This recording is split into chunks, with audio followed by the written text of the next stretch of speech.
What is going on, guys? Detached here. Welcome back to the channel, and in today's video we're going to be covering the very first episode of Dragon Age Inquisition. So welcome back, and we are getting ready to jump into the character creation menu and check out all the different features that this game has. It is quite customizable, and honestly it's a bit too much for me because I am a little bit indecisive at times. So when you've got this many different options to choose from, it can get pretty overwhelming. But as always, as a mystical game, you've got all your different classes, you've got all your different races, you've got dwarves, you've got elves, you've got mystical creatures, you've got humans. And each of them have their own descriptions and own weapon and class benefits that you can use. I, on the personal note, chose the human race. And I think overall, to start with the game, I'm a huge Dragon Age fan. I've played all of them except for Inquisition, and again, this is an older game. It came out in 2014. I've just had a lot of other games to play, so let's jump into the different class selections. They've got your rogues, they've got archers, they've got your mage classes for your magic, they've got a sword and board, which is a tank, and they've also got a two-handed large sword class as well. So more of kind of your offense attacking. The personal choice for me, though, I am kind of a defensive and stand in the background and shoot things with magic kind of guy. So that's ultimately what I went with my class here, was a mage. Now, as far as the customization goes, once you jump in, there is a lot of features and things that you can do with your character.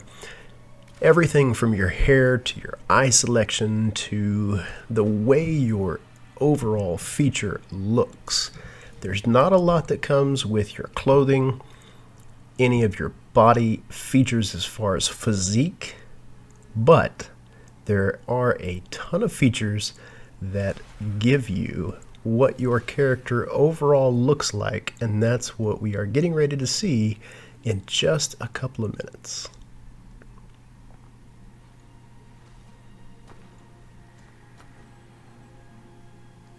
Now, as far as the customization section of the menu, it starts off giving you a lot of things to look at.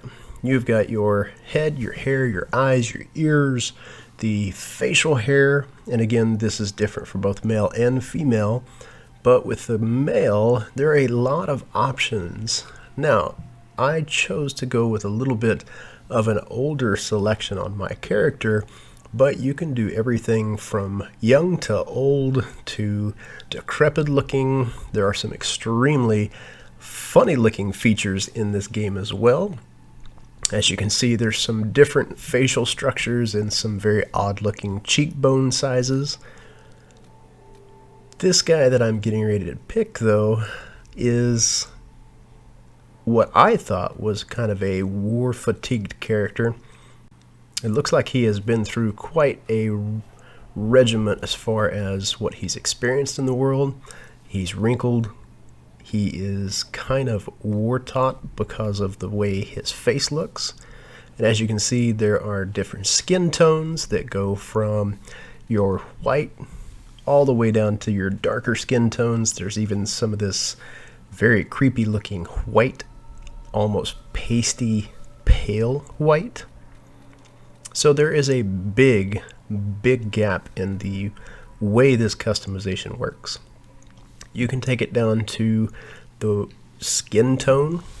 If you have wrinkles, freckles, maybe your skin is a blushing color, maybe it's oily. There are a ton of things in here that you can select from. And like I said, it was a little bit overwhelming because of all the different features.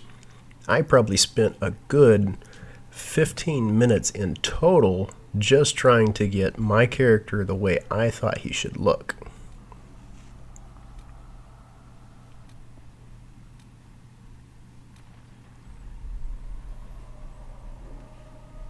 And as you see, these different facial tones that we're looking at right now, they changed the overall face appearance from your brow, your head, the cheekbone sizes. They give you a skin tone that I think is kind of odd. Your hair selections, just like every big kind of MMO game, you've got a mass selection of different hairs that you can choose from. Everything that you would probably see in that time frame, all the way down to the absolute just obscure and funny looking. I went with kind of a classic longer hair with a ponytail look.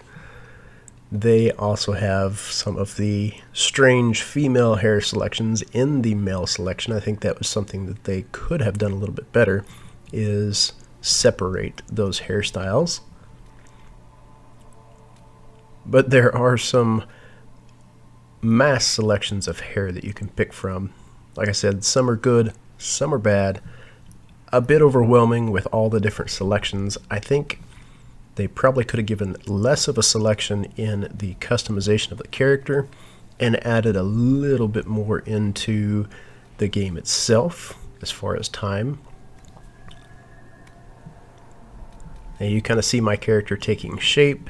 This is a little bit of what I'm going with here. I'm selecting blonde, brown, black. Wasn't really sure what I wanted to go with here. I think one of the best parts about this game is the customization, because you get to make the character feel as though it's yours because of the look that you get. A lot of the times when you play a game, well, sometimes the character just doesn't look right. They have a way of putting facial features into characters in games, and it just fits for them, but maybe it's hard for you to connect with that character. This gives you the ability to change the character how you want, make it yours, connect with him. You get to name him however he or she feels, and I think that becomes the deciding factor for a lot of people in games specifically like this, is because the story is so immersive, they want to make that customization feel as immersive as they possibly can, so that they can add another layer on top of pulling the players in.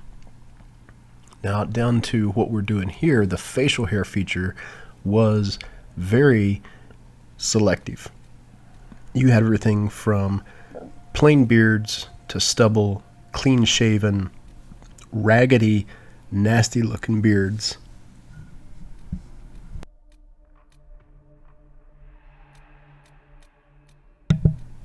You had things from all over the world. You had the medieval look, you had a Viking feel, you had the French as well. And I think that really kind of plays into the way people want their characters to look, is they have such a big selection that they can go in.